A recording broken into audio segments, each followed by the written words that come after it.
Hi people, this is me Ivan Verstyuk and this is my YouTube channel, and today this is the Ukraine's Independence Day, where I'll be talking about how Ukraine is unique to Eastern Europe and to overall the continent of Europe, and the way it's different from all the neighboring nations.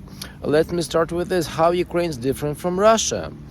Russian history has been so much different from what we had in Ukraine. Russia had monarchy, and then Russia had all kind of autocracies and totalitarianism. And the Russia likes this hierarchy, where people who are on the top tell people who are below them what they should be doing. Russia has never had a proper tradition of democracy. They've had several democratic reforms throughout the ages in 18th century and then the early 20th century, but Russia never escaped its fate of being a totalitarian state where the citizens are inferior to what the government tells them. In Russia, the government is the source of power. In Ukraine, it's different. Ukraine's constitution, adopted back in 1996, tells that it's the people of Ukraine, the Ukrainian nation, that is the source of political power in this country, not the government, unlike in Russia. Then Russia is also quite a violent state, as we see it during the full-scale invasion that Russia started in February. Russians are able, to do lots of violence and aggression to the neighbors if Moscow and Kremlin and Vladimir Putin and his cronies don't agree with how that nation's developing and what kind of priorities and political and economic policies it has. Ukraine's different in this. Ukraine's and government in Kyiv is not going to tell any of its neighbors what they should be doing.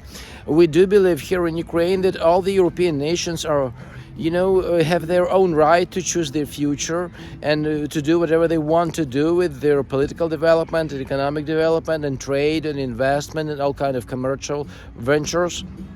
That's how we're different. Now let me tell you how Ukraine's different from Poland, that Ukraine's neighboring on the west.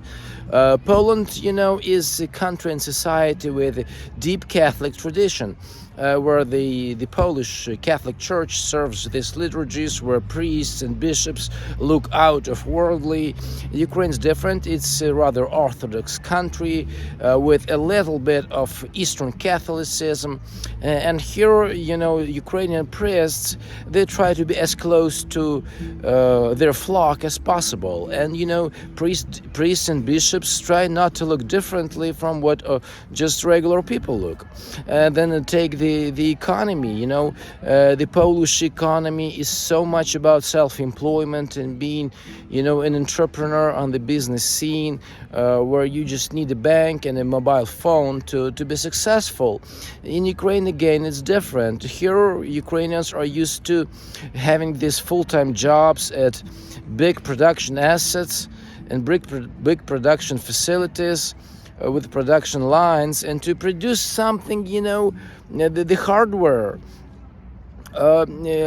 Ukraine produces lots of stuff with the defensive machinery, and of course we need more manufacturing assets. We want to produce electric batteries, we want to produce cars, we want to produce ships, we want to produce space technologies and lots of stuff related to that, and just everything, furniture, books, whatever you see on the streets, whatever you see in the people's houses, that's all we want to produce here in Ukraine, and to be some sort of Eastern Europe's China, able to do anything, whatever is needed, whatever is demand for exists, and we're going to do the supply. Now let me tell you how Ukraine is different from Moldova, that Ukraine neighbors from the southwest. Moldova is a small country which is totally dependent on protection and support from its partners like Romania and Brussels. Ukraine is a little bit more independent in its thinking. That of course means that we are still these big strategic allies of the United States, of European Union and NATO and the Euro area financial facilities. We're all intending to do that kind of stuff and political things and developments. but still we kind of value our own independence. We want to do this decision making in Kiev, and we want to do it our own way, in our unique way. That makes us different from Moldova, which is totally dependent on support it's able to get from Romania and other countries in Europe. That makes us different. Now let me tell you how we're different from Georgia. We don't have a direct land border with Georgia, but we share the Black Sea. Georgia's in the east and we're in the north from the Black Sea. Ukraine's much bigger, and Ukrainians are totally European-oriented people.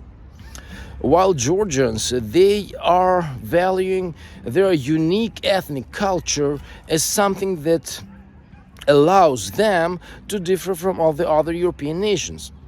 Here in Ukraine, we are much more about globalization. We don't have anything against being similar and kind of look like Swedes or Finns or Norwegians or Swiss people. We just want to do the same thing, the same European thing, the global democratic conduct. That's what we want to do. We want to contribute our own share of democratic solutions and societal solutions to build a proper social cohesion to the European political market.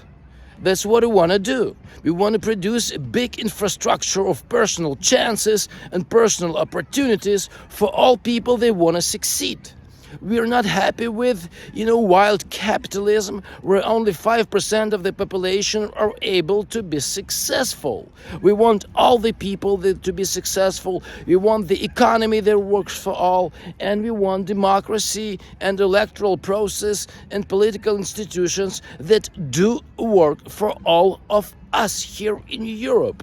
That matters a great deal to us, and our army is fighting for our freedom to have this choice to choose the economy that works for all. And if it's based on individualism, that's fine. If it's based on collectivism, that's fine. If it has to do with all these green issues like environmental concerns, that's fine. If it has to do with equality like sexual equality and income equality, that's fine too. We want everyone to have a fair chance to succeed in this life. Now let me tell you how Ukraine is different from Hungary.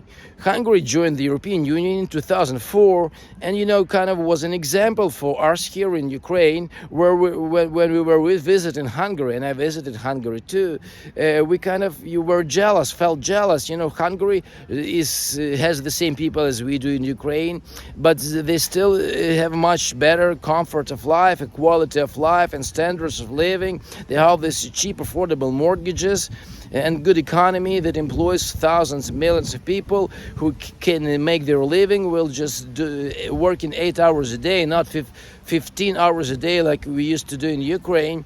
And we were jealous. We want to have the same kind of life in Ukraine that Hungary has, and we're going to have it. The Ukraine's foreign minister used to have a conflict with Hungary, and I think it's going to be over because we want to be friends with Hungary. It's a great country with a great democratic tradition. It opposes some of the EU policies, but hopefully all this opposition will be gone after Ukraine's going to win this war and put the Russia to where it belongs, to poverty and all the societal catastrophes that they deserve. Because once they started a war against us, it's like they admitted we want to be poor and we want to live under the poverty line till the end of our lives. That's what Russians admitted to. When they invaded on February 24th, when we heard the explosions and saw the black smoke on the horizon of our cities and villages and towns, to us that meant that Russians are saying, we want to die, we want to be poor. Okay, you want to die, you want to be poor, our army will help you with that. So that's that sort of Ukrainian patriotism that we have, and all these things they do matter for us, and we want to do our best in contributing to how the European democracy works and the global democracy works. We're going to do the global democratic conduct, helping people who've been underdogs to pursue leadership positions and move their nations and their societies in a proper way, further in their development, both political and commercial. and people will have jobs that they dream, that they deserve, and people will have kind of life that they want to have. That's what we're fighting for in Ukraine, and that's what we're bringing to the world. Glory to Europe, glory to Ukraine, glory to our nation and its heroes.